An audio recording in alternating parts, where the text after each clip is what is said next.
Welcome to Sustainability for Sinners, a non-judgmental, informative and hopefully helpful place you can learn about sustainability. I focus on health, water, food, energy, antibiotics, detoxifying your life and much, much more. If you like what you see, then hit the like and subscribe button for more content coming soon. Enjoy! Brilliant. Welcome, Jayne. Thanks so much for joining me here in this virtual room. Jayne is the author of this brilliant book, The Great Plant-Based Con, Why Eating a Plants-Only Diet Won't Improve Your Health or Save the Planet.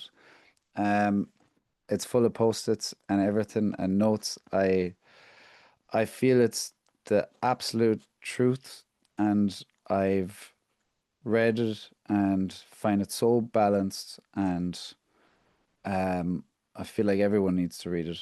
And yeah, I've agreed with, as I said just before we got on, I agree with everything in there. I'm arriving at the same conclusions over years of research and being on the ground on a lot of the stuff you've talked about.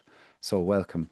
Thank you. Thank you for the kind words, and thank you for having me. It's great to talk to you. Yeah, it's lovely. Yeah, I guess could I just ask you what prompted you to write this book? What compelled you? Yeah. Well, it was how many years ago? 6 years ago now that I first had the idea for it. And if I wind back to what was happening that year in 2019, it was, I believe, a peak year in the anti-meat propaganda war. Right. Um, we had things like the Game Changers movie came out. You'll Hmm. remember that movie, talking about vegan athletes and really how they could perform better without any meat. Um, Yeah.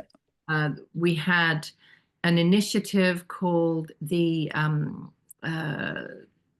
C24 initiative with C cities. That was what it was. Sorry, I'm forgetting the name of it. It was so long ago, where a bunch of cities signed up to eradicate animal foods from the diets in public institutions in their cities, hospitals, schools, Yes. etc. Jesus. And London was one of those cities. C40 initiative, that was it.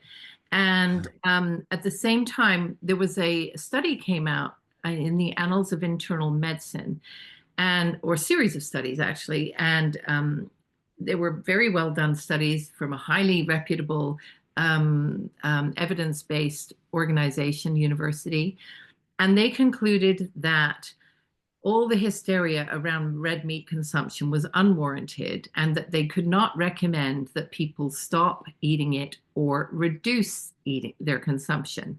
So they had looked at all of the research that they Yeah. felt was valid research, and that's the conclusion they came to. Well, the backlash against that How dare they? study was enormous. And it was the propaganda machine, the vegan Yeah. propaganda machine kicked into gear. They tried to get the study extracted. They tried to get the journal that printed it, JAMA, to retract it. I mean, it was literally Yeah. hysterical. And I thought, wow, something's really going on here. This is a war we're in, a kind of intellectual war here. Yeah. And with the Game Changers in particular, I kept hearing young people around me, my kids' age, they were in their late 20s at the time, and I kept hearing people saying, oh, yeah, veganism sounds great. I'm going to give it a go. Did you see that movie? Wasn't it fantastic? And I knew that the movie wasn't fantastic, and I knew that a lot of the studies, in fact, let's say all of the studies that were used in the movie, did not support the conclusions that they were reaching. So Yeah. I decided then and there that something had to be done, or that I had to do something. So I really kind of entered Mm. the argument as a concerned citizen, a concerned mother, as much as anything else. I had written books before, so I'm an author, yes, but I was a concerned citizen first. Um, so the topic found me. I wasn't looking Right. to find another topic. Grabbed you. It did. It grabbed me. Mhm. And so I started the research, and then I got a publisher for the book based on a proposal in March 2020. And if you remember, March 2020 was the date of our first lockdown in the UK. Rings a bell. Yep, rings a bell for everybody. So it was COVID time. And in a way, that was really terrible for lots of reasons. Lockdowns were not a good thing. But for me, it gave me something to really focus on and gave me Yeah, time. And I did everybody was doing everything by Zoom then. So a lot of the interviews that I might have had to fly around the world to do, I could do by Zoom.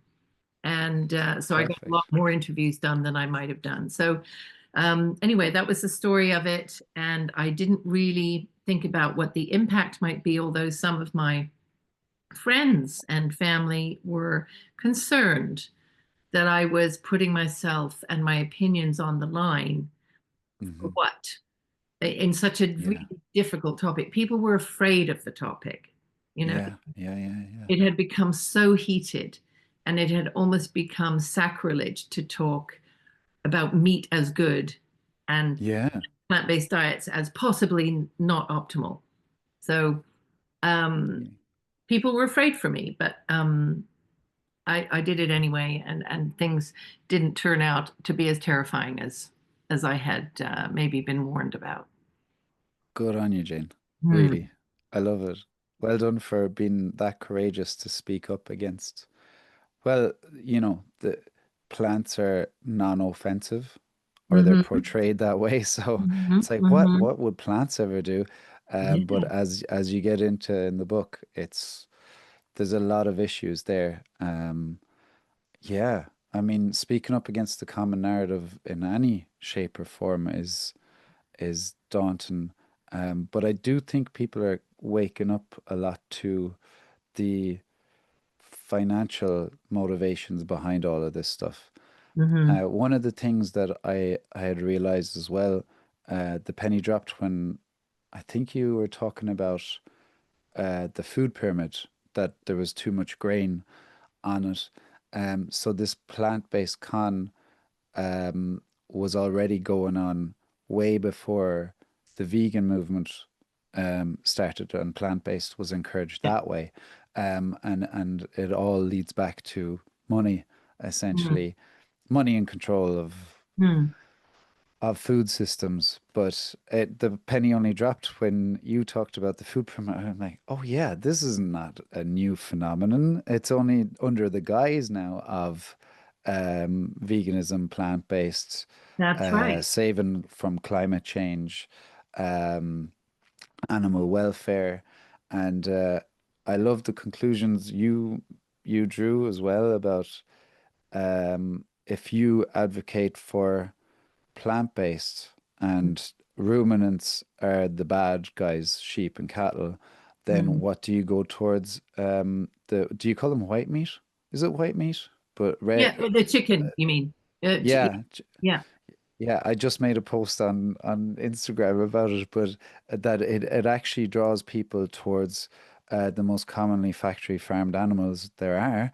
And if you think you're going into the supermarket and getting a not factory farmed bit of pork or chicken, yeah, that's not happening. It's like up in the 95% or 97% in Europe, I will Yeah. speak for.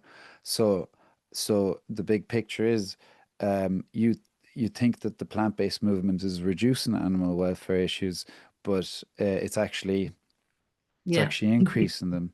Yeah. Yeah. And I'd love to actually do a like for like of uh, cattle and sheep running around out on pasture versus the opposite of what the issue is in intensive livestock farming. My God, Or like intensive crop farming, yes, yeah, yeah. Sorry, it's it's not as yeah, if you give up your red meat and you eat the produce of intensive arable farming, it's not as if you are doing better things for the land no. necessarily or for animals. So it has been documented that in that intensive farming system, you, many animals are killed.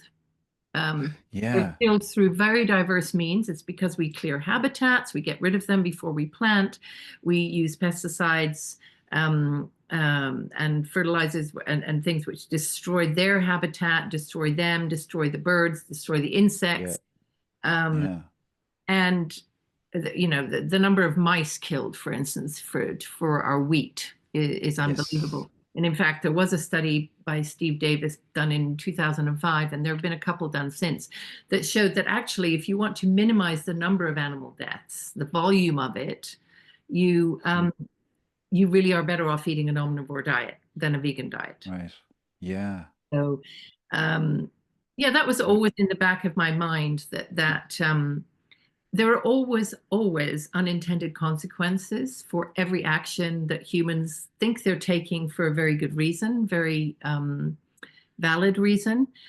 yeah, We just need to think a bit more ahead about what those unintended consequences are going to be. And the red meat exactly. chicken thing is just a prime example of that. Oh, big time. And you touched on it, even the chemical side of it Mhm. all. Mm. It's ultimately death to everything. Like if if we're dousing the world in these massive amounts of Mm. chemicals that are linked to cancers, infertility, and everything, Mm. it's basically poison that Yeah. we're just releasing onto the earth. And if the future that has been portrayed as the one that cures us from climate change and everything is Mm. a chemical future, that rubs me personally the wrong way. Like I would Yeah. say, working in harmony with nature is the ideal, and as nature intended it. Mm. And we're at a kind of a crossroads now where there's a lot of people waking up to the idea of regenerative farming that could be profitable for farmers and boosting ecosystems. And the other side, where it's the Bill Gates and co. Mm. Um, sponsored and encouraged chemical future Mm. that they've seemed to they've actually managed to really convince a It's lot of people that extraordinary. I mean, I don't yeah, know if you've read Bill Gates's book about how to fight climate change. I don't know what the title is, but it was quite recent. Yeah, one sec. yeah, you got it.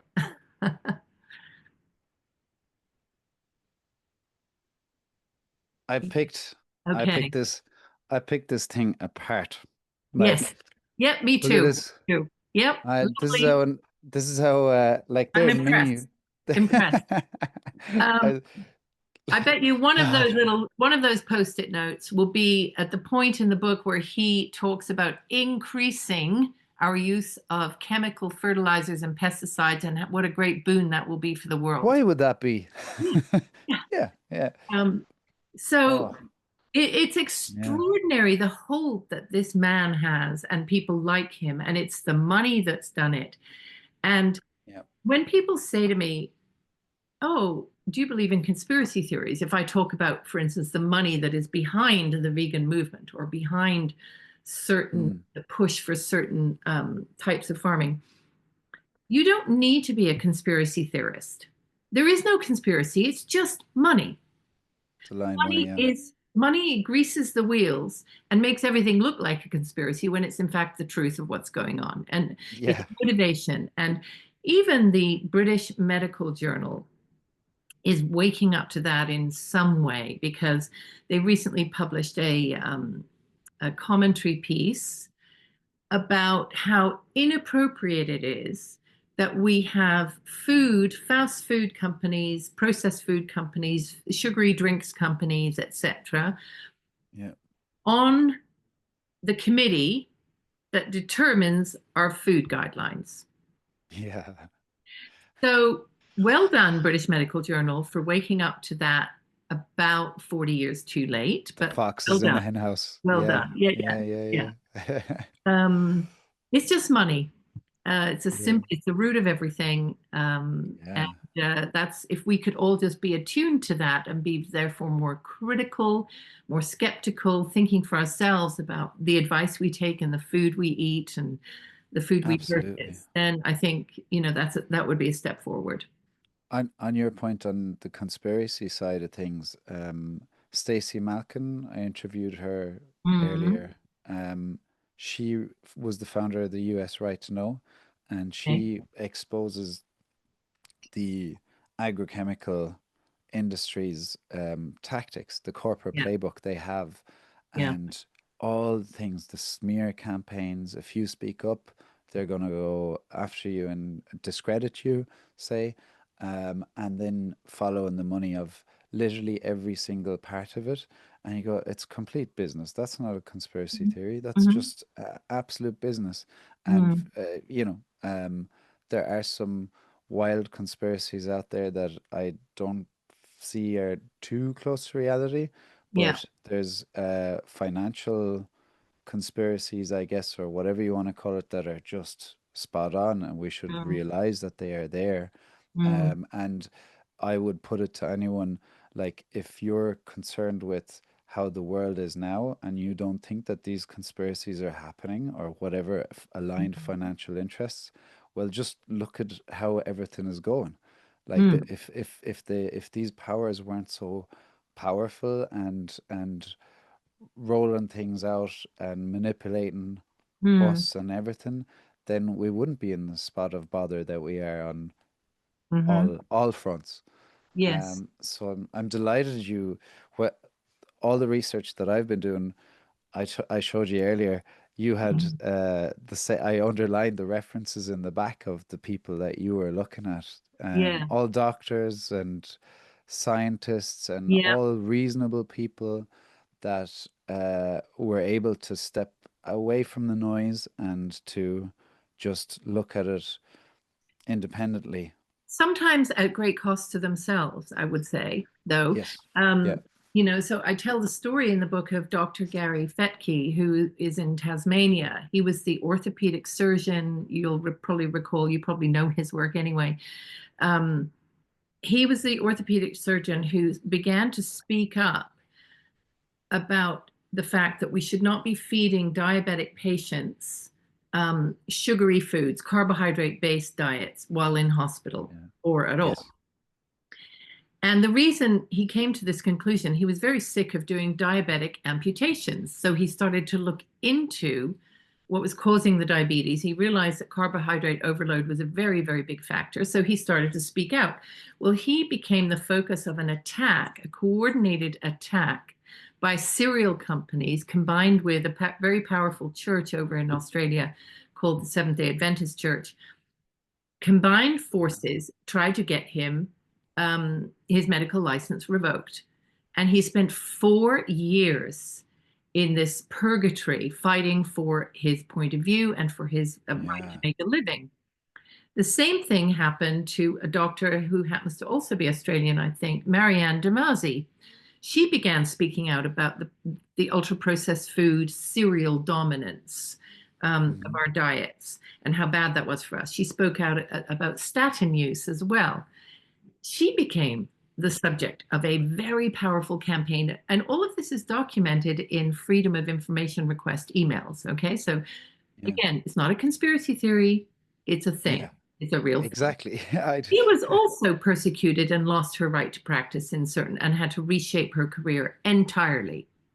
So these doctors who do speak out, they are heroes in my view, absolute heroes. Yeah.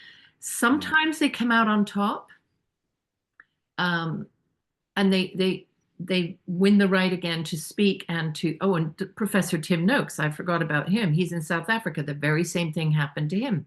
He had to fight a legal challenge. Um, Wow. we should all be so grateful to these people because they're the people Yeah. that educated the other doctors who educated people like me. And Yes. then my hope was that I could take these stories out to a much wider public. I'm just a reporter of things here. Yeah. I'm not a doctor, I'm not a nutritionist. I have not stood my ground against these malevolent money driven sources myself. I haven't done that, but I wanted to report on that. I wanted Yeah. the world to know about that Amazing work. From you and them, of course. from Well them done to them. primarily. No, Yeah. but you, like, this is the thing as well that I think people don't realize you're one step removed so that you can just balance it all out and Mm. show the fine work and assess it in a critical way and go, what's he coming up with? What's she coming up with?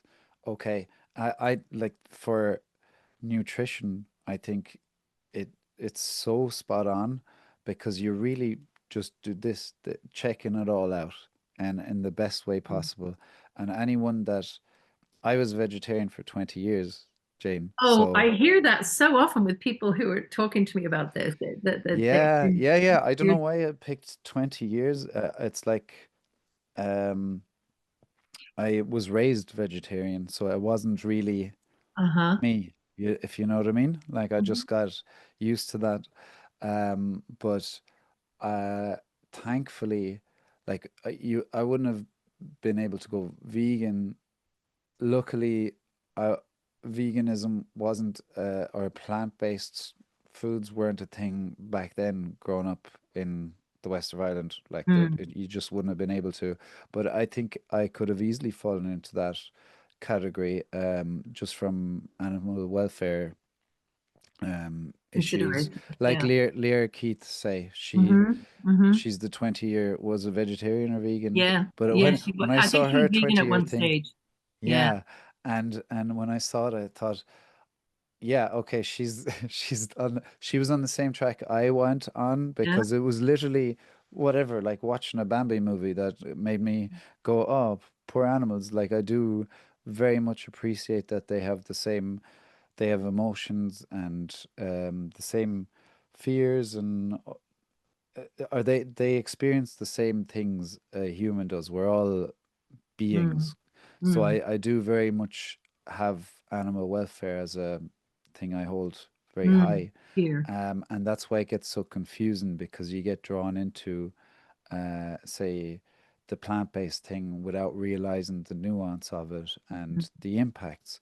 Mm. So back when I was growing up, I could have easily been there, and I'm very grateful that those plant-based ultra-processed foods weren't there.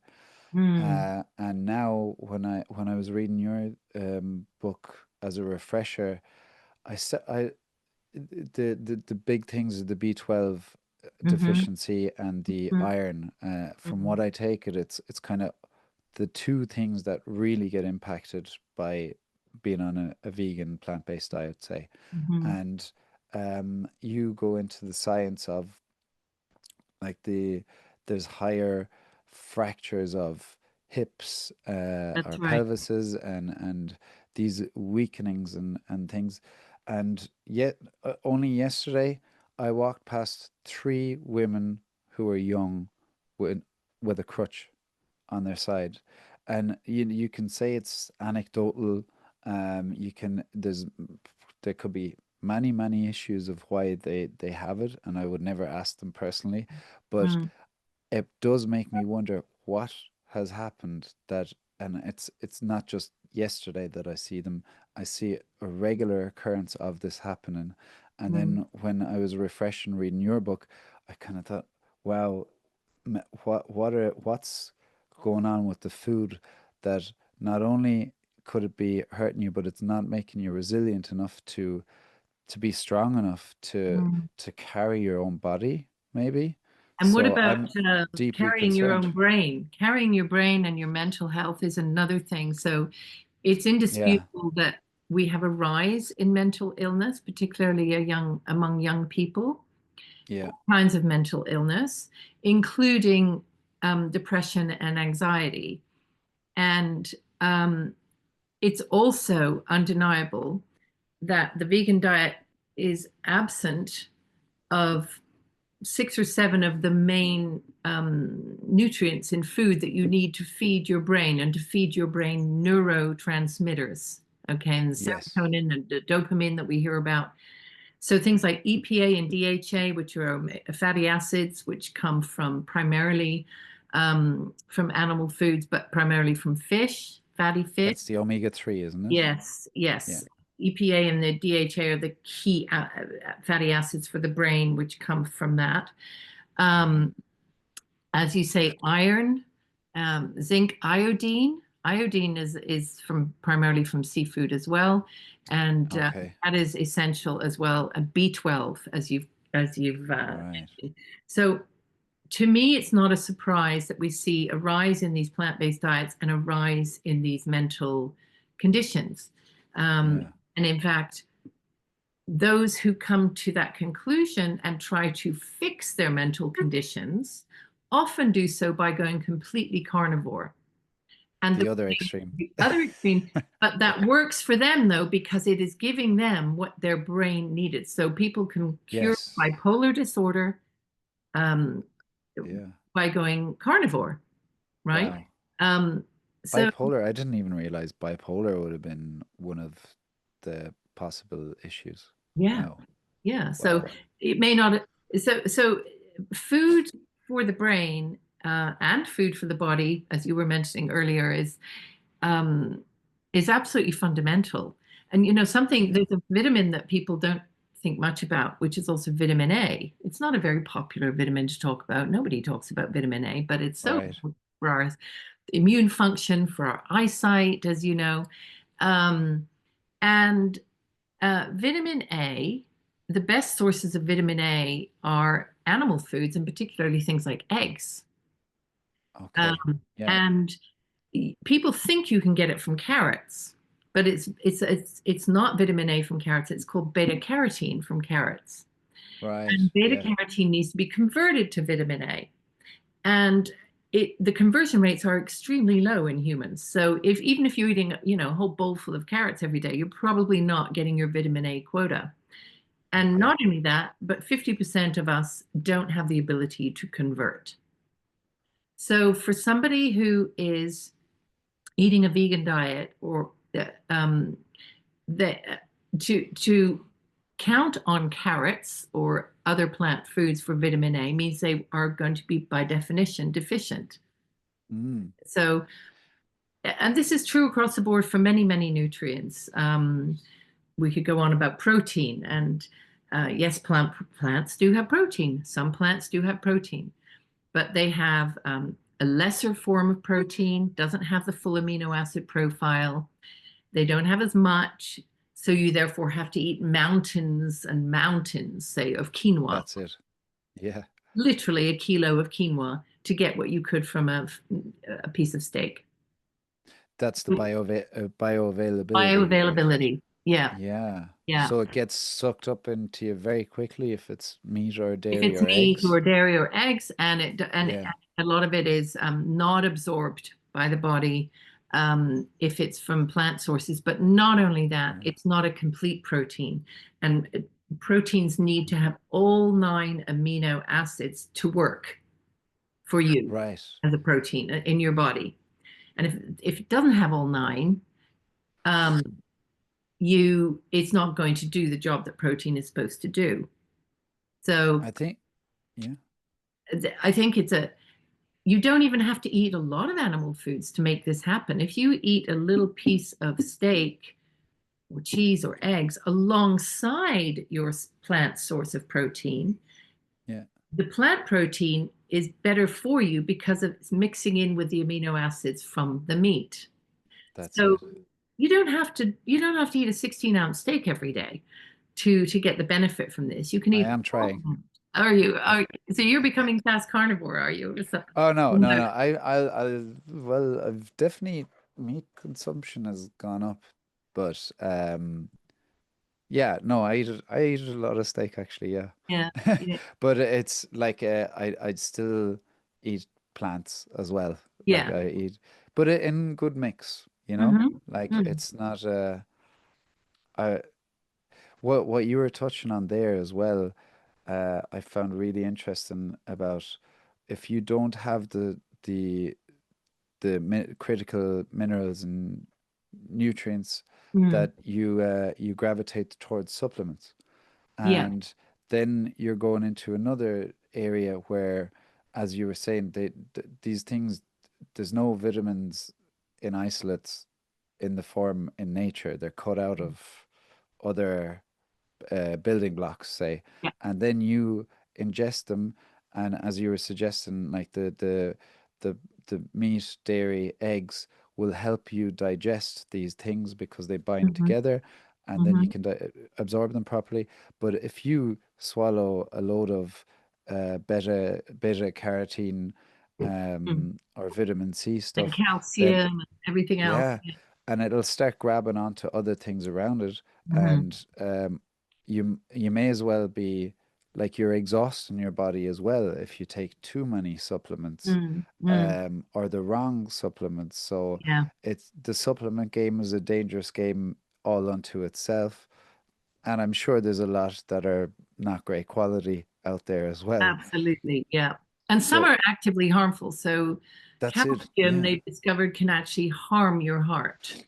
So they discourage calcium supplementation Jane, now. you're full of good news today. Oh, sorry. No joke. So anyway, the bottom Yeah. line is, yeah, eat real food and you're going to be better. Yeah. And eat a variety of real food and make sure there's some animal food in there and your health will thank you. Yes. Miley Cyrus said that about that her brain fog cleared, didn't Yeah, it? I think you wrote about her as well. I did. But I did. Yeah. I remembered an interview with her where she was every time she'd take a flight, she'd have to lie on the ground because her hips were hurting her so much, and Right. she was like complaining of brain fog and everything. And then Q a few years later switched from the vegan diet and felt better, and a lot of these issues cleared up. And what's So weird too is I think Miley Cyrus, for a little bit of celebrity gossip here, I guess we're digging into. I love celebrity gossip. Yeah, okay. So she, I think, was going out with Liam Hemsworth or married to or Oh, engaged to, right? yeah, yeah, And yeah, yeah. he also suffered because he got oxalate overload from all I of his read that spinach and yesterday. almond smoothies. So he had to stop having those spinach smoothies every day and stop being vegan. Um, Wow. Oxalate's not a joke. I mean, it builds Yeah, up in your joints and gives you crystals and can cause arthritis as well as gastrointestinal problems. Um, yeah. and there's a great woman, if you get a chance to talk to her about this, called Sally. Oh gosh, now I'm going to forget her name. Anyway, her book is called Toxic Superfoods, and Okay. it is just it's a dynamic, a wonderful book. She's great too. She suffered from oxalate overload and suffered for years and had to self-diagnose, and now she's written this book for the benefit of the rest of us. And Good. um, Yeah, she, what I think is important to say is, although she paints the picture of what can happen, it's not going to happen in the same way to everybody. And it's not going to happen to people who have some spinach and some broccoli with their yeah, otherwise pretty balanced meal. I think it's only yeah. when we go towards these extremes of eating too much of something because we're cutting out other things that we might run into difficulties. Yes. Yeah, it's that fine balance. It's probably the Mhm. same as the amount of food you eat. Like you need a certain amount of food, but if you eat too much, you gain weight, and if Mhm. you eat too little, you're malnourished, Mm. and have Yeah. not enough energy. It's finding that key balance. Yeah. Um, what's his name? Rick Rubin. Have you ever heard Oh, him? yes, The I the have. creative music guy. I saw a clip lately of him saying he was vegan for a while, or quite a long time, basing his everything off a book that he had read, and he said he had gained a lot of weight and he had barely no energy, and he watched some sports guy who was doing really well, and he thought, how is this guy able, a fellow human being, able to run marathons and do all Mhm. this, and I'm out of breath by the time I walk down to the end of the road. Mhm. And then he said he I think he read another book, who that had the right information, and he blamed it on, he did the best he could with the information he had. It was just incorrect information, and that's what led him down the plant-based route.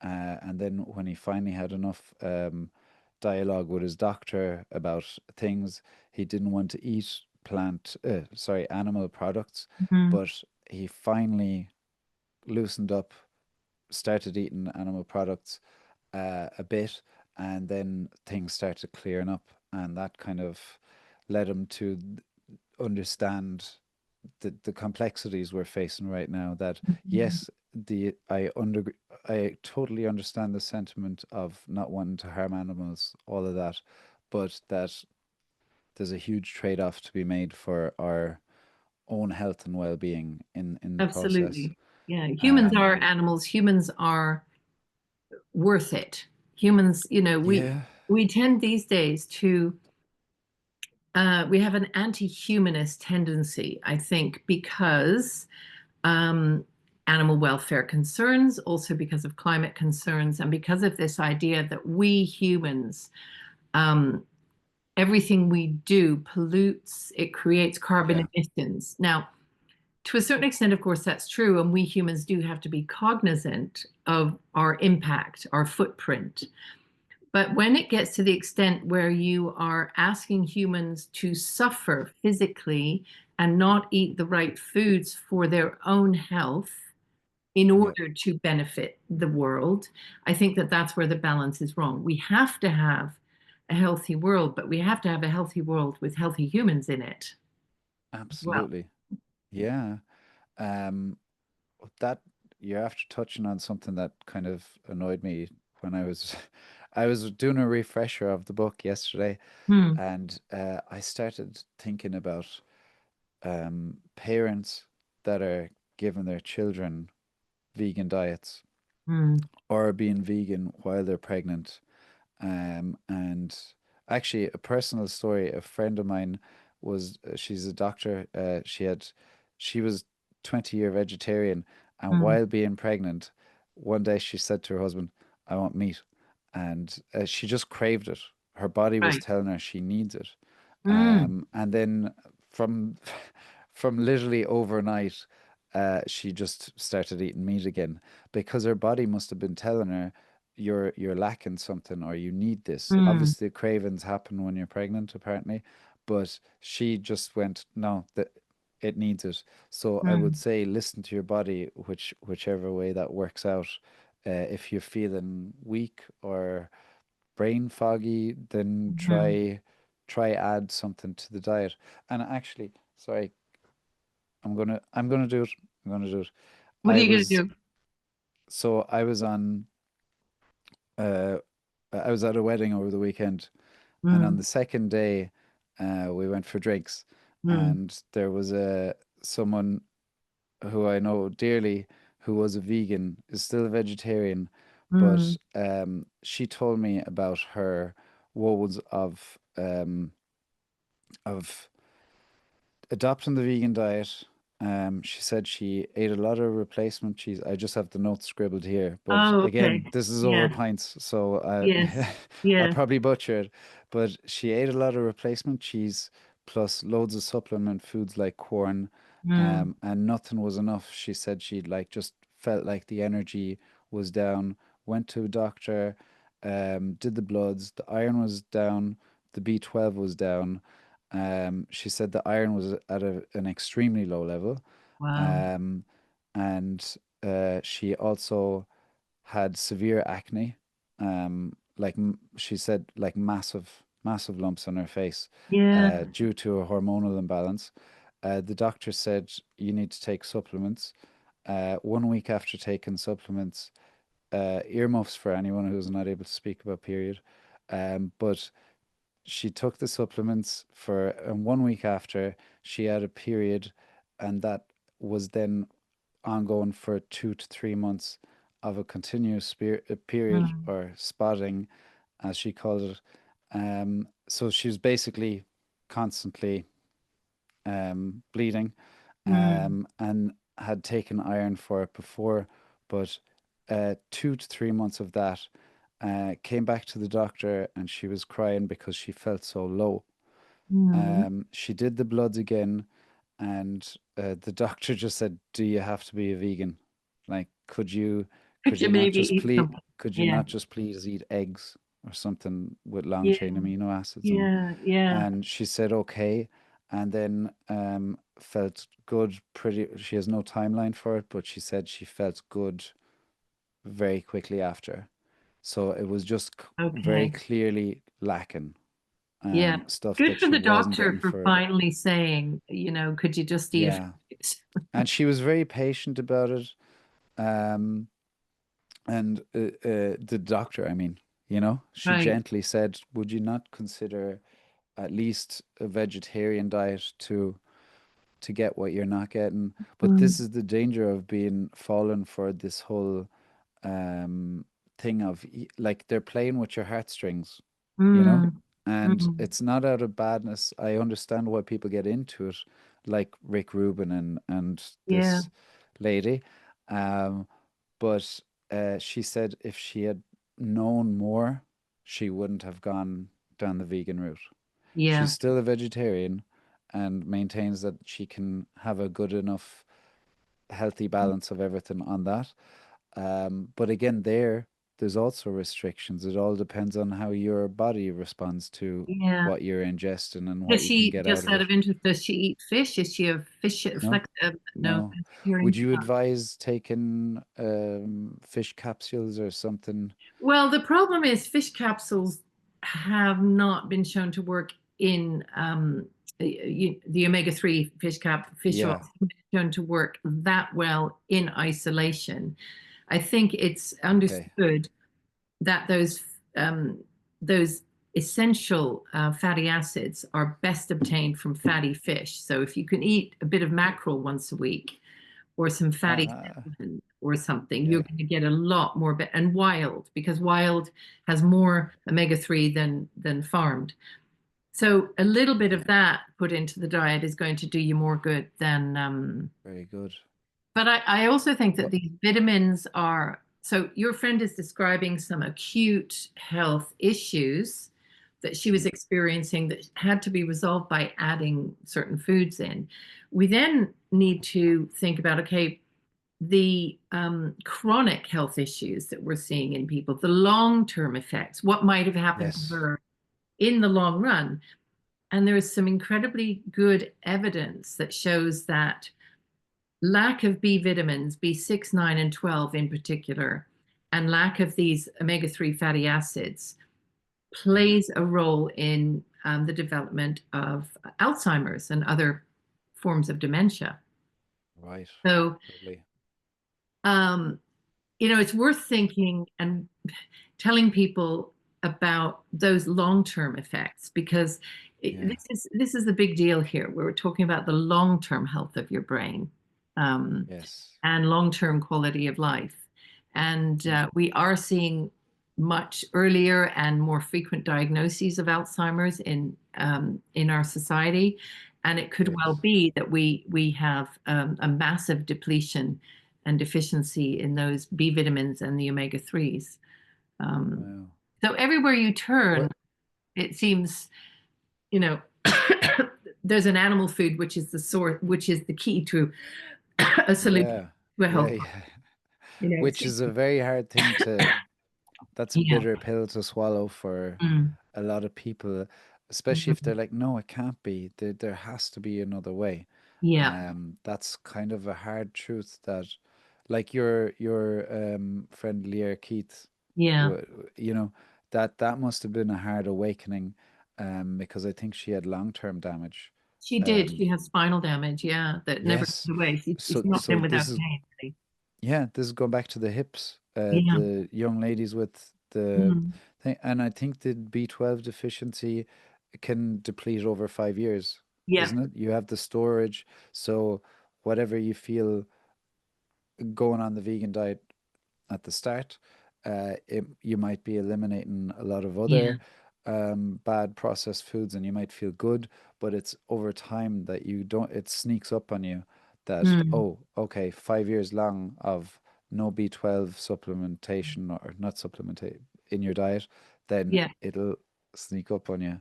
It will. That's that's very concerning, especially going back to me being triggered by thinking of parents who are raising their children on say a vegan diet. Mm. um, my first thoughts were, oh my God, those poor kids and Yeah. that poor baby. And then, but I went further and went, hold on, no, it's the so-called expert advice that they're getting Mm. from people who either, look, if they believe it and they're honestly intentioned and they've been caught up in the hype, that's one thing. But if they know what they're doing, then shame on them for um, spitting out stuff that's misleading and could really be damaging us. Mm. Because that's the children, that's the future. I agree with Um, you. It's a crime. It's a crime and it should be. I yeah, mean, children have died because yeah, of their parents putting them on vegan diets.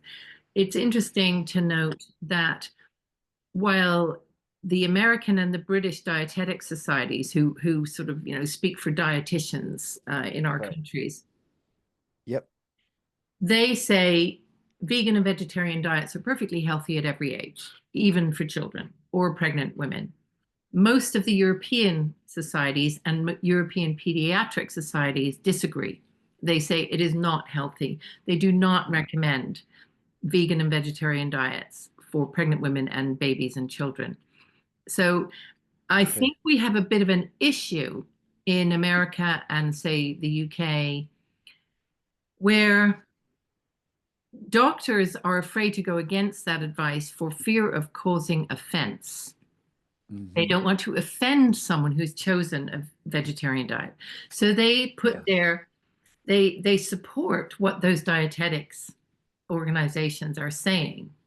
And yeah, really they need to be doing their own research and also just being a little bit bolder, because yeah, it's one thing for an adult to decide to do something and to take the responsibility for themselves, but for a baby in the womb or a baby just mm, born, or it's just criminal that they're not yeah. being given the right nutrients to grow and thrive.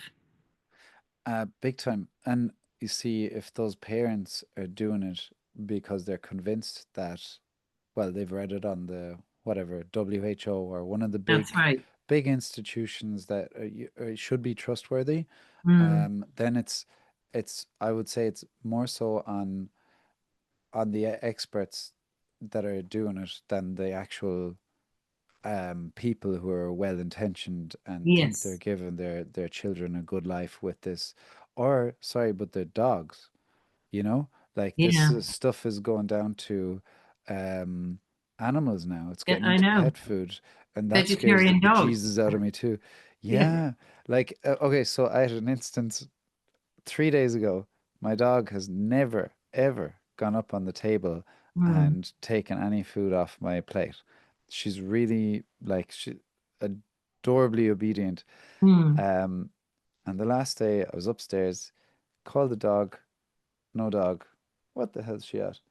And then I heard the plate go dink. I thought that was the plate. Ran downstairs, and she was just standing at the door. But the slivers that I had cut off a steak that I wasn't able Yeah. to chew through, Yeah. um, she had pulled them off the plate. And every time I have a steak, um, she's gravitates towards me like no other Mm, meat or no other anything. She knows exactly what that is and she yeah. wants it. So it's just naturally inbuilt. They know exactly what they want and good quality. Absolutely. Obviously, yeah. So not saying everyone can afford all this. It's all tricky and complicated figuring out how to give everyone the best nutrition possible. Mm, I mm, understand the hurdles there, mm, but to go the opposite way and give lab grown meat or lab plant based whatever mm, to a dog just the same as kids mm, scares me. Like mm. that's genuinely concerning because Yeah. it won't show up in any very obvious way. You'll never get a ledger saying why this happened, but they will get sick later on Mm. from this stuff, and that's part of your family Yeah. as well. You Yeah. know? Yeah, absolutely. So you Yeah, talk about the experts, and it's them that we should be holding accountable. And I think that's true. I think that what's worrying to me at the moment is I think a lot of ordinary people are waking up to the new reality of nutrition. They are, and I think I've told you about some podcasts by a consumer research group called New yeah. Nutrition, Thank you. and they constantly do. research into what consumers are thinking and doing and choosing. And they are tracking that the vegan trend is over. It's Uh-huh. sliding backwards. Okay, so Wow. if it was 6% in the US, it's now 3%. Okay. Um, and meat eating, so there's still some people who don't want to eat meat, that's true. And on surveys, there'll be people that say that. But there are now 9% of individuals questioned who are increasing their meat intake.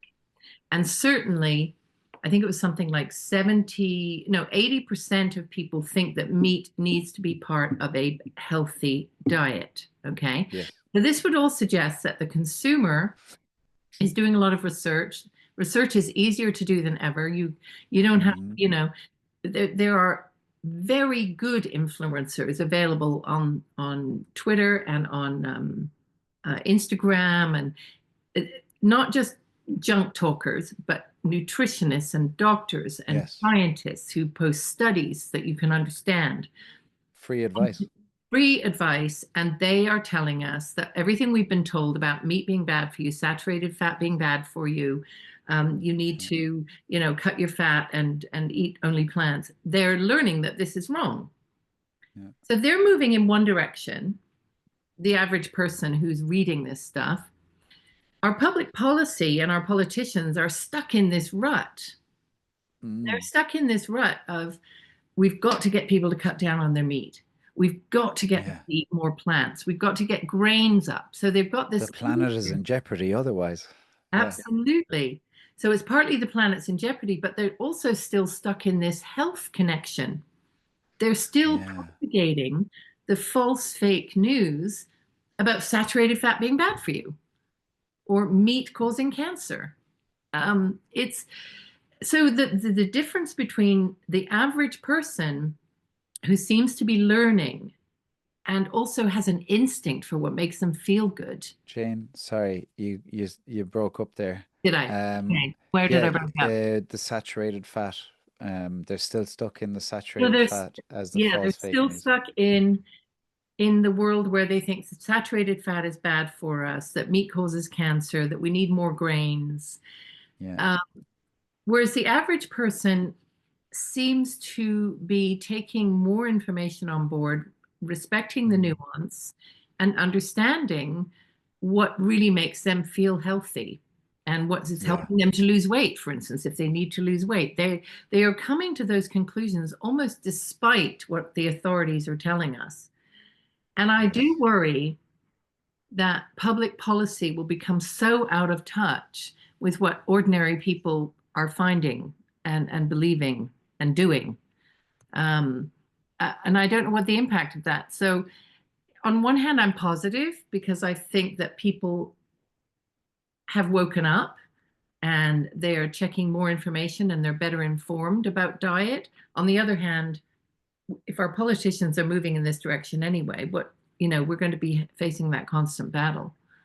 And I Mm. think you talked about this on your podcast with Natalie, in a way, Natalie Webster, who your listeners will probably know has done so much work on looking at greenhouse gases and the accounting system for those greenhouse gases and how they're incorrect, basically. The numbers are incorrect and they're forcing our policy down probably the wrong route. Yep. So, what worries me is that policy will force farmers to stop raising these foods, that there will then Yeah. be a shortage of these foods, and that will be very difficult to correct.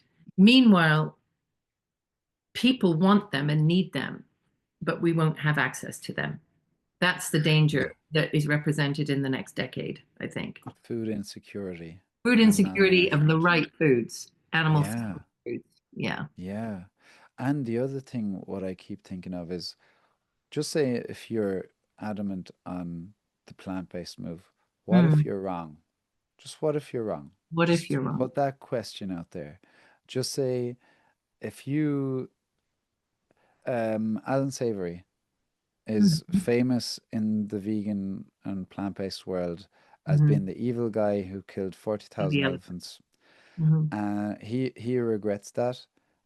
His idea was that to take the animals off the land Mm. would allow it to regenerate. So that's the original rewilding idea, Yeah. essentially. Yeah. And then the plant-based advocates are saying take the animals off the land. Does this sound similar? Familiar? Yeah. Yeah. Yeah. Obviously not, Yeah. they're not going out officially killing Yeah. 40,000 elephants. That it sounds very tragic, and it is. But the other is killing all farmed Culling whole animals and herds, culling whole yeah. herds in Ireland, right? And In then what if elsewhere. they're wrong? Yeah. Yeah. Yeah. What if they go like Alan Savory going, geez, I'm sorry. Yet Alan is this evil guy in there. I minds. And then I Mm. also think regenerative farming is not just Alan Savory. It's thousands of farmers all coming up with individual ways to farm in harmony with nature and Yeah. are learning from each other. And it's a beautiful thing and it's increasing biodiversity. It's sequestering carbon. You don't have to care about climate change or not. It does it anyways. Yes. Uh, and it makes farmers good money and everything. And yeah, I just go, what if they're wrong? Like, why can't you even just consider that? Like, because I'm constantly, if you're writing a book, and I'm sure you've thought of it as Mm. well, all Mm. of these issues you have to thrash out. What's he saying? What's she saying? Um, could I be wrong here?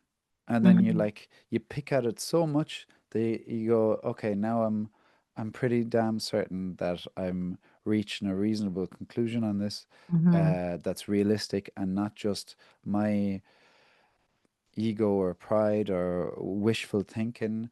But like uh, I'm a firm believer we should have our nice visions of the future in our heads, but also to have our feet firmly on the ground in Mm. reality and to Mm. move towards it that way. And Mm. there's these notions now that I just don't see them as like it's a chemical future that's going to eventually wipe us out. Yeah. Um, Sounds dramatic, but it like we are going down that route if these all these pesticides and everything are just constantly been there's a massive uprising of that stuff. It's like, Yeah, yeah.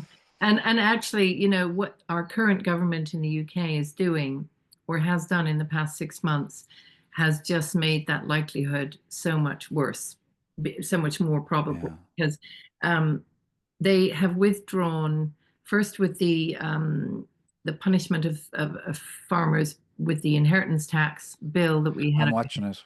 Yeah, yeah, and the SFI being withdrawn, the Sustainable Farming Initiative being withdrawn, you've taken away two very important methods that farmers use to support themselves in making positive change towards regenerative, sustainable methods. yeah, Without those, I don't know that many of them are going to manage to do it because yes, even though regenerative farming, once established, just like organic farming, can be as profitable and you can get as hmm, much profit, maybe not as much yield, but more profit out of your yield.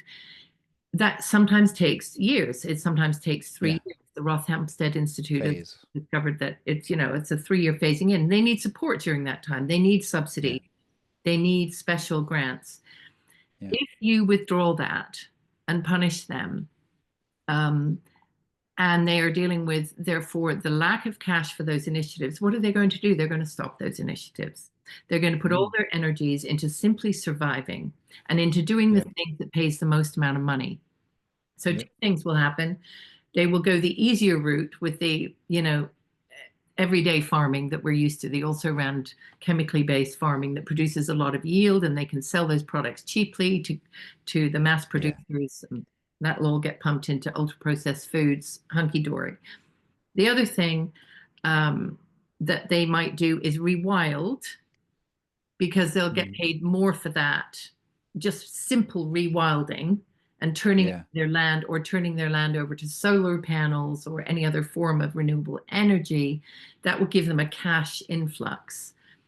But then we're not creating sustainable farming at all. And we're not, and where's our food supply going to come from? We have to eat. We 100%. have to eat. This is a basic Yeah. fact people seem to be forgetting. I I think well said. The amount of misinformation out there, it feels like the public also don't have the farmers back anymore It as does much as feel they like used that. to. Hmm. There's the family farms are like under such threat and pressure, and it's coming in from all angles. Like it's the policy that's been intervened with, the emissions regulations, the nitrates regulations, the inheritance tax, the cost of all the inputs. It's all rising, and they're being squeezed. And then they also don't have the cost of land is also rising, so it's very hard to get extra land for Hmm. renting or buying. Hmm. It's pretty dramatic stuff once you realize, once the penny Hmm. drops of how serious this stuff is. Yeah, yeah. Um, and people might, when they see the farmers protesting outside whatever government buildings, pick your country, there's farmers Mhm. protesting, Yeah. and it's the same phenomenon everywhere. You guys are just a little bit ahead on certain things, but you Mm. can see it coming down the line, and then you have NGOs tackling. It's like it's by design that all of these things are there, and because the public have only seen bad headlines about beef and all Yeah. of these things, they're desensitized to the farmer struggling, Mm. even Mm. though directly linking what replaces that small farmer or that family farm that's going to produce food. Like it's big industry stuff, Mm. Mm. which, like, I don't know if the penny is dropping with people. Like if you don't think about it, it's not your fault, until it's presented to you like, oh, that's right. If they're gone, what replaces them is, Yeah. it's, and Yeah. if it's written into policy, um, that I they'd said about, whatever happened. Obviously, the geoengineering, that's a new thing that's happened. It's that Mm-hmm. all relates to land use as well. Mm. Mm-hmm. Um, and Bill Gates was apparently floating around 10 Downing Street when there was a new policy.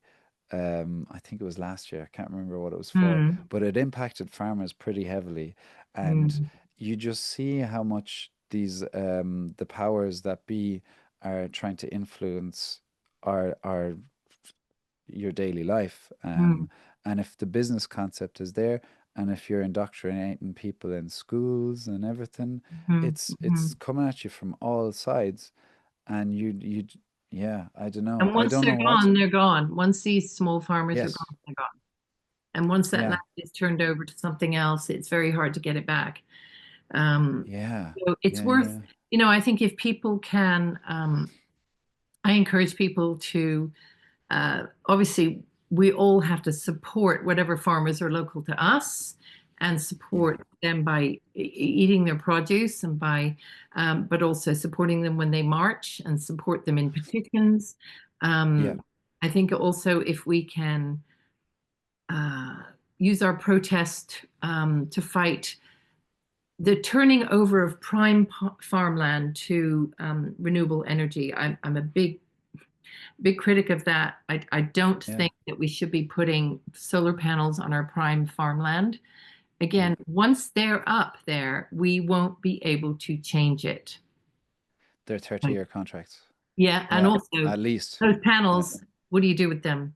yeah. There's a real sort of recycling problem with getting rid of them once you put them in. Mm. And I know that there are some farmers who think that you can do that, that you can have panels and cows on the same land. Okay. Yeah. I Now, always if heard they about can sheep, make but that yeah, work, that's yeah. fine. I I'm skeptical about that for the moment, but so I think we really need to think very carefully. And I know that we have a couple of local protests going on Uh-huh. right now to stop this prime farmland being taken over. Um, it's a very important issue. I agree. I do agree. And I think there's a lot of black and white. Um, Fossil fuels bad, renewables good, Hmm. without a doubt, hands down, don't question it. And I keep thinking, it's in the same big capitalist model that we're in, that Mm, it supports endless growth, ruthless profit making. It's designed that way. So the renewable energy industry, is going to have the same motivations to cut corners and do the exact same things as all the other sources of energy and every other type of business making out there. mm, And the idea of having the cattle or the sheep on the same land as solar panels, they're not going to do it unless it's forced into legislation, because it's mm. just a pain in the arse for them. They Yeah. want the they want the things. It's the Mm, same as the recycling of them. mm, I'm having a woman on next week who has looked very deeply into wind farms and the right. health impacts and everything. Oh, I'll And be listening to that one for sure. yeah, she's also interviewed a lot of farmers. So, and she's big into the area of propaganda and how we've been changed. And she was a sustainability consultant like I was, Okay. where she said she just caught how mad it was and the BS as well Yeah. of it. So she stepped back from that. And like, hey, like you, I feel aligned, going, you see it too. This is Yeah. kind of madness. Yeah. So if any of these big industries aren't um, handled well, and they all have trade-offs. All of these sources of energy, you can say hydro is great in one way, but if it's in China and displaces 3 million people because they have Mm, a water holding the size of, I think, north of England or something, mm, can you mm, imagine how much mm. devastation that will lead to? Yeah. So we have to be critical about it. So And I'm smart, we with you just on have that. to be smart. And Yeah, I'm not saying don't put solar panels up. I'm saying don't put them on farmland. We have yeah, car parks, we have buildings, we have yes, ugly areas of the country where nothing happens, right? yeah. So put them there. Don't put Logistics them, buildings. yeah, Logistics yeah. buildings are Put them massive. all over them. Yeah, Yeah, yeah. On the side of them as well, not just yeah, on you yeah, know, exactly.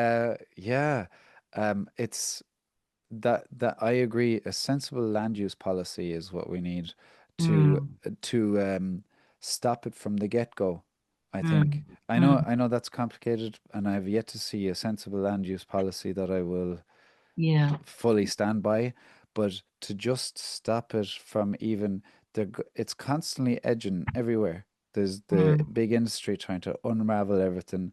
And on that point about renewable energy just mm, being the big boys as well, like every other industry, mm. they would park a solar panel or a wind farm right beside your or windmill right beside your house if they weren't Yeah. um, Stopped.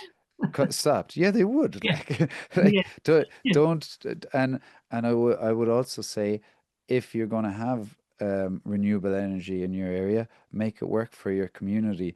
They have Mm. allocated budgets for the communities that if you kick up enough, they will give you money, or they will make sure that something in your community is Improved. improved, Oh, or yeah, you've yeah. cheaper energy price. They're big boys. They have it budgeted in, and you are very powerful. I've seen the statistics of Mm. if they communicate well with the local populations and if they don't, because the public kick back and they Right. have a lot less chance of those developments going through.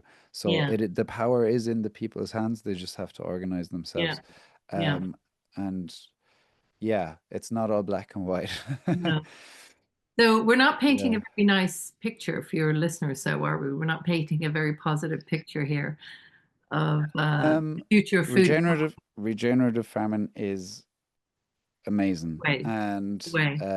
Yeah. I'm interviewing a very interesting guy soon, who's at the forefront of the regenerative farming movement Are you in allowed to tell me America. who it is? It is, I will, I think oh yeah, I will, because by the time I interview him, it will have happened. And Yes. otherwise I'll have to edit it out. Peter Okay. Bick, Professor Peter Oh, Bick. oh, right. Very Love good. that guy. Yeah, Yeah, I didn't yeah.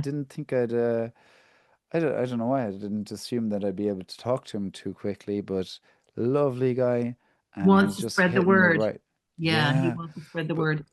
his approach is not barking at farmers, telling them what to do, but rather getting farmers together, learning off one another, Hmm. lovely sit down chats. They're lovely, peaceful people that And of just want a course, better world. sorry to interrupt you, but Yeah. I guess you're aware the Groundswell Festival in the UK Is it tomorrow or today something? and tomorrow, yesterday and today.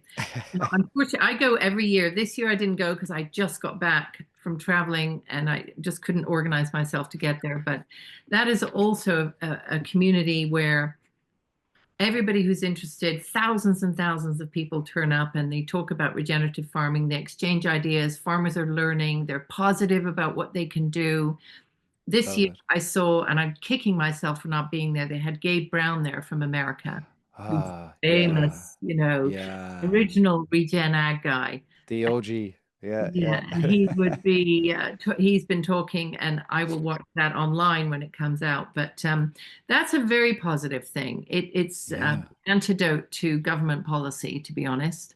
Just farmers finding a way 100%. to do the right thing anyway. Yeah, yeah. I wanted to go as well this year and I Mm. couldn't. And I was talking to Natalie about it and she said maybe next year will be the year. Yeah, So well, we can all meet up maybe there we next should year. I all. saw her there last year, so we'll meet up there next year.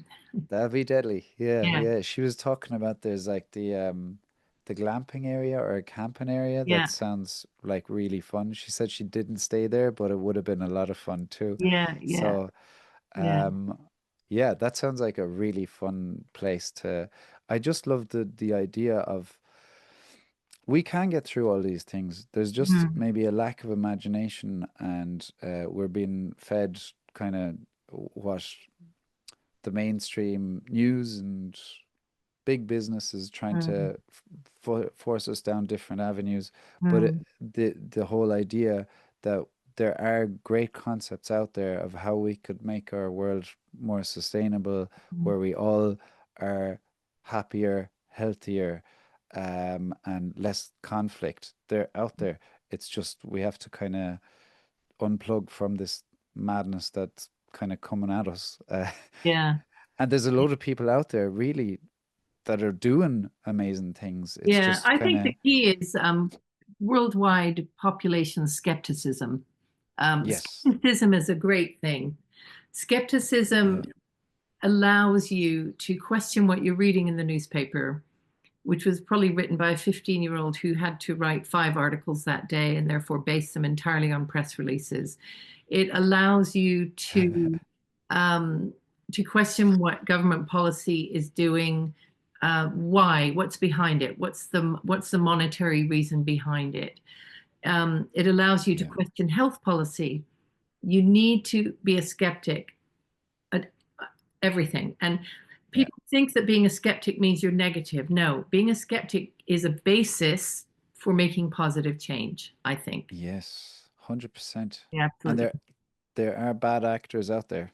No doubt. They do not care about us one bit. No. And let's say the corporations, however the system is set up, they will drive us off a cliff if we're not, if we don't control them better and stick up for ourselves more. It's really that way. Um, Mm.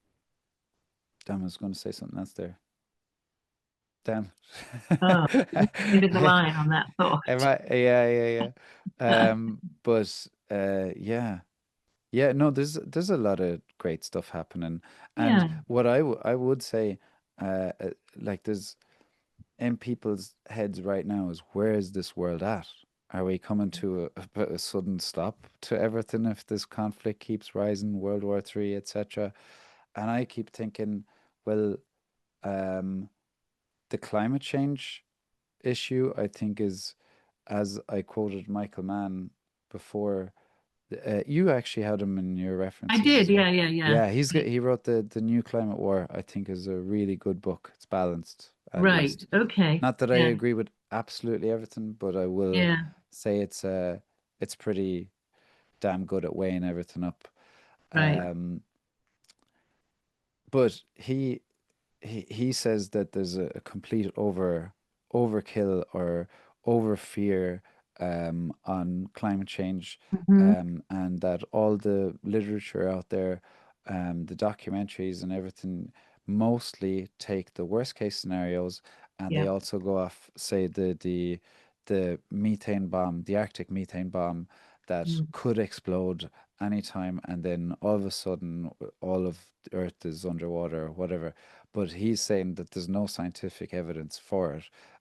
So I'd love if people kind of took a step back from the doomy gloomy, the world is going to end from climate change too much, because it's also feeding into the narrative that emissions are the number one thing we should be looking out for, and not everything else that needs to be held in Well, we balance miss everything with else. You're it. quite right. Yes. So, it's not Yeah. that the world, the environment is critical, but it's not just emissions.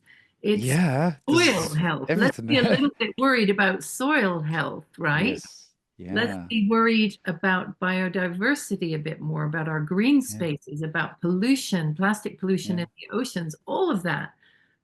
I am 100,000% behind efforts to fix that. I think we have carbon tunnel vision, which is Absolutely. stopping That's us how I from heard it doing being those things. described lately as well. And I'm Yeah. I'm going to get that book by Michael Mann. It sounds like something I would enjoy reading, and I Yeah. I, followed his work closely over the years, and he has always been quite balanced. And I hope that because he is a genuine climate scientist, people yeah. will listen to him. Yeah.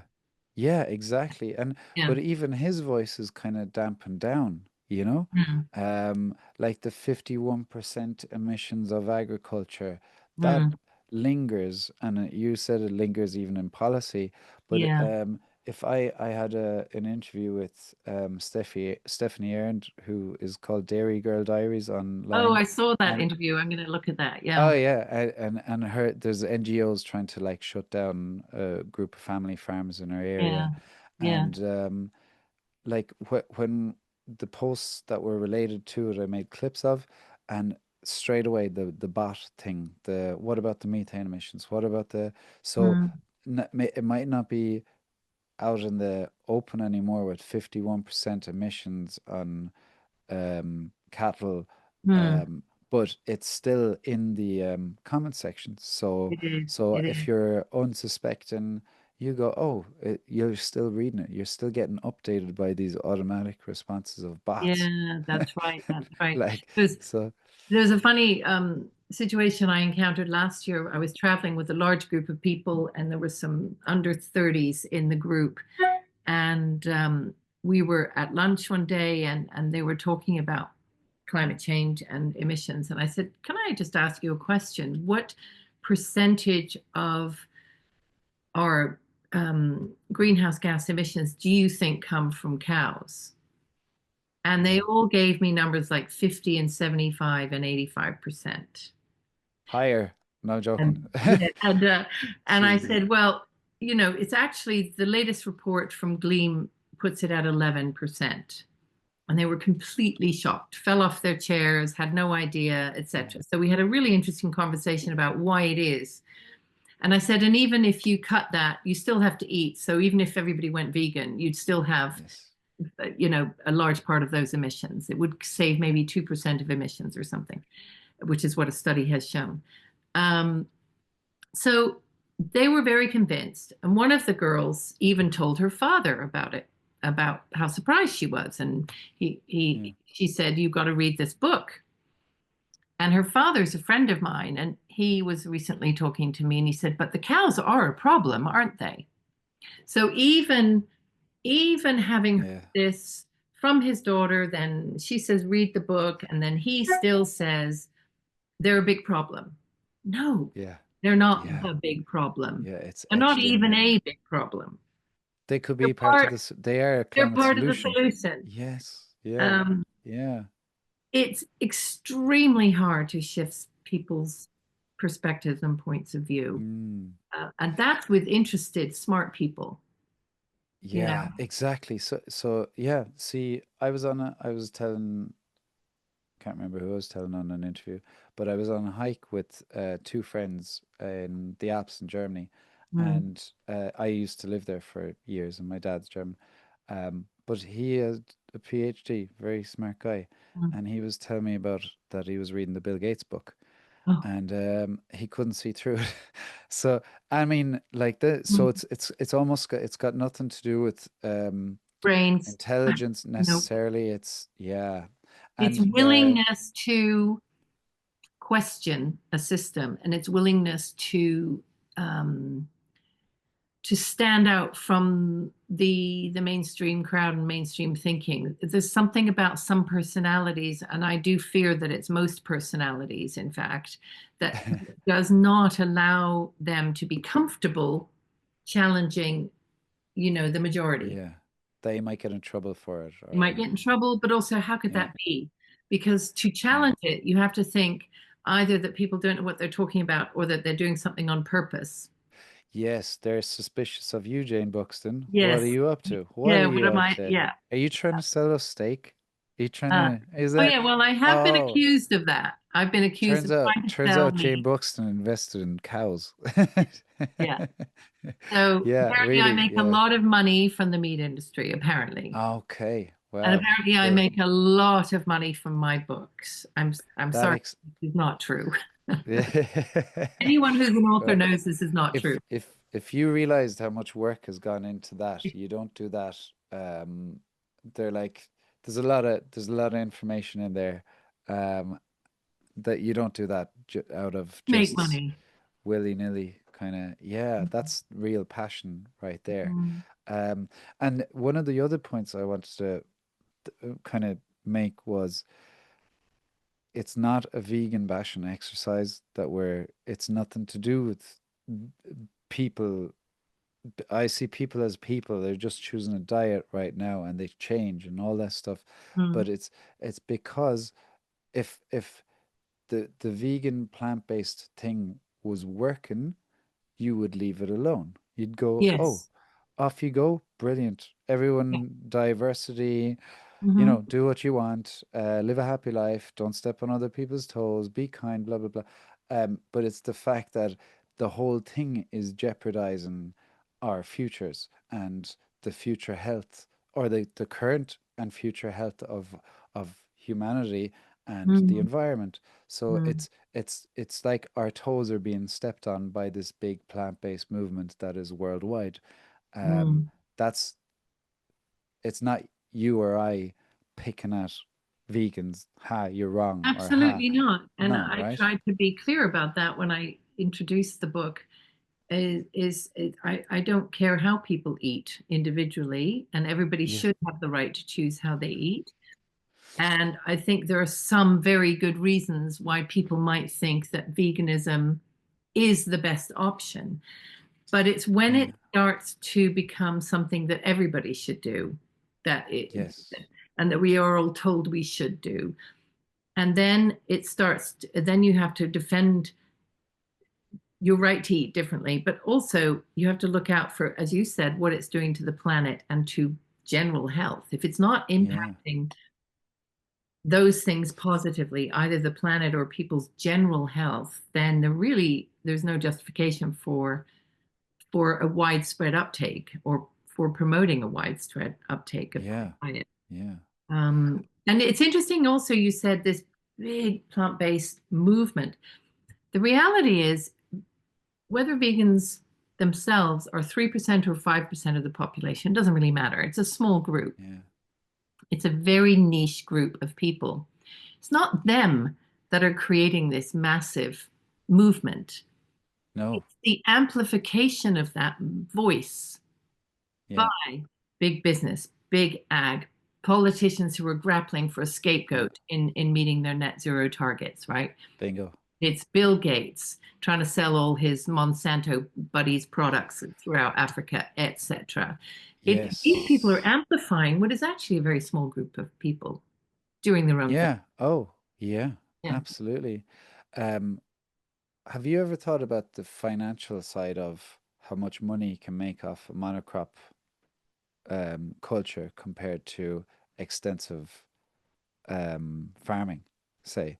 There's a lot more money to be made off from the chemical industry on Absolutely. converting everything to monoculture, monocrop stuff, from the chemical fertilizers, the pesticides, Mhm. rodenticides, fungicides, everything, and now and then you have the antibiotic. If you add the factory farming into it with the Mhm. food, the grain food and everything Yeah, that comes from there, massive amounts of money. loads of money. There is not that much money to be made off an extensive farm that's No. not organic. Even if they have, Mm, most of the people I know aren't organic farmers, but mm, they are they go with the conventional, but it's still minuscule in comparison to the amount of chemical inputs there are on the big mm, industrially farmed monoculture mm. things. So of course the big industry wants you to convert. They'll make more money off you. Yeah, yeah, yeah. Yeah. Of course, this is why, if we look at America and we look at what Robert F. Kennedy is doing, and I'm Hmm. not going to get into whether he's a good guy or a bad guy. I know he's very much like Marmite. A lot of people like him, and a lot of people think Polarizing he's terrible. character. Yeah, So I'm yeah, not going to get into whether he is or he isn't. What I do know is that his recent policy changes and his intended policy changes are a massive, massive threat to the agro-industrial pharmaceutical complex. And yeah. they are trying to take him down. They are Hmm. trying to undermine his message about chemical use, about ultra Chemicals processed are great. food. Oh, What are you chemicals are talking about? great. Yeah. I Um, drink them all the time. yeah.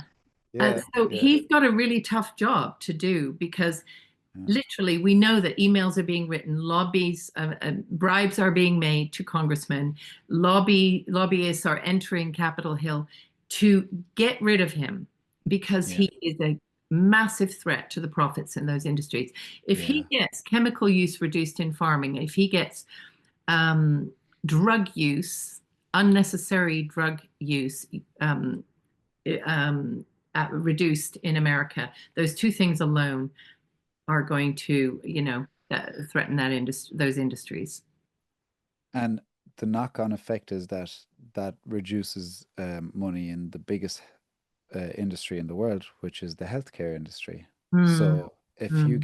if you reduce chemicals and put more money into healthy farming, And you're prevention. going to have the the cost goes down for the spend expenditure of the healthcare system, Mm, which so you've all these vested interests lining up going, feck off now, mm, because you're mm, messing with our business plan and we mm. want to go that way and you're reducing our profits? No way. So like there's But here in the yeah, UK, of course, that shouldn't apply because we have a national healthcare system. So somebody who's smart in charge of the healthcare system, for instance, right. if Wes Streeting was smart, he, instead of investing in Ozempic for more people, he would be investing in healthy food systems to stop Yes. people coming into the hospital in the first place, to stop Yeah. obesity and diabetes developing in the first place. He would Yeah. be pushing for regenerative farming systems to give us healthy soil, which means more nutrients in our food, etc. Yeah. Yeah. Food, let But thy this is food a be the long-term medicine. plan, and he wants a short-term plan. So they're always going to go for the short term. But in theory, our healthcare system, which is publicly owned, it's a government-owned system, should be in their best interest to reduce cost by encouraging Yeah. healthier diets. Why is that, Jane? Is that more money on the exchequer and short-term I think it's results that boost their short-term gain? political goals. So all they can Probably. see most of the time is, we get a lot more votes if we say we're going to give more money to the NHS Yes. than if we say we're going to embark on a 10-year program to increase the flow of healthy food Yeah. towards undernourished communities and stop them becoming diabetic and entering the hospital in the first place.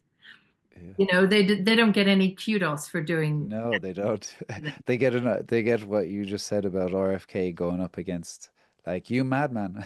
Yeah, What are yeah, you you're doing on madman. that? You're crazy. Yeah. Why are you tr I mean, when you consider the amount of money that goes into healthcare versus agriculture, and then the same phenomenon across the world, or at Mm, least in the US and in the Europe, mm, about 80 to 85% of all subsidies are going to the large intensive operations in agriculture on both sides. So mm, there's so little money going into farming mm. in extensive way, Yeah. that the more money you put there, it's a long-term investment. And I think it's directly correlated. The healthier this system gets, the quickly that will drop the healthcare Mm, costs. But mm. obviously, you have big industry that will hurt Yeah, in from, the meantime. Yeah. yeah, yeah. There's a woman, Deborah Murtagh, in New Zealand. She does a lot on Instagram, but Mm, she's very good on this stuff as well. She's covering, all that's going on in America. I think I would often be criticized that I look too much to other countries and what's going on around the world and not focusing on Ireland or my local area, which mm, I try to do as well. But mm, what you can see along the way is what's happening there with these big corporations is only they're everywhere. mm, They're in every country and they're trying to edge and unravel legislation and manipulate policy. They're everywhere. So the US is quite a telltale of what is coming down the line for us mm, if we don't hold the fort. Um, yeah, mm. and Deborah's, I think they're trying to open the gates to um, GMO seeds in New Zealand right now, which they Right. haven't done before. So if you spot that, you must be like worried. I Mm. don't know what it's like in the UK right now, but I would be Well, very we're kind of worried if holding the we. line. We're holding the line at the Yes, moment. good, Yeah. good. Yeah. But it's like they will be constantly knocking on that door. Like it's Absolutely. they never sleep in that Mm. way. So No, it's, no. I think you sound like a conspiracy theorist, Chris. Uh, well, I've seen the reports. I've read No, them. I know, I I know. will. I I'm will. joking. Uh, Of and course, the you, reports are there, the emails are there, the it's intention is there. all there. Like it's all Do you know what there. I keep thinking though? Like your book. Unfortunately, there are amazing books out there in the world, with amazing information, and not everyone gets to read them or Hmm. hear them. And I keep thinking, I want to make clips off individual parts I've found in books, giving credit to the authors, but to just Good go, idea. here, there's just quick sound bites of this is Yeah, important because otherwise people don't get them. yeah. Um, That's a and great idea. Yeah, you should do that. yeah, On top of everything else you're doing, you should do that too. we'll see. Yeah, we'll see. Yeah, It's like a yeah, madman with a load of ideas, but yeah. there's a few things that when I was flicking through your book yesterday, I was like, God, I'd love if people really knew this. And while I'm on the point, um, it's on Spotify, and I'm sure you can get it on Audible and everything. So whoever doesn't read, um, it's Yeah. digestible in audio format really well. Like Mhm. I'd highly advise it for anyone who cares about the future of this world, animal welfare, their own health, and just, yeah, I don't know, understanding the world a bit better. Like I think you're on point with it all. Really, like, Thank you. I'm delighted I found the book. Thank you very much. It's been, Stumbled across it. yeah, yeah, yeah. It's Yeah, been great yeah. talking to you. And I now have a new podcast to follow, so that's great. Oh, oh, I Yeah. thought you were about to announce that you had a No, new you. podcast. I No, was no, like, I'm following your podcast now, oh so yeah. I'll be watching that all the time. I You'll be have to disappointed, Jane, I assure you. no, I don't think so. No. Yeah. But thanks so much for Thank you. joining me, and I hope we can do it again sometime. Yeah. And we might actually pick apart a few of the things in the book if Okay. I gather that, or just If you keep get some rolling time. on Yeah. recent events and all. Yeah. Thanks so much, Okay. and Thank you. take care. Bye Take care, bye. you too. Thank you so much for tuning into this conversation. I hope you enjoyed it, and if you did, please hit the like and subscribe button so you'll see more of my content in the future. It would really mean a lot to me because I'm just starting out. Thanks, and see you soon.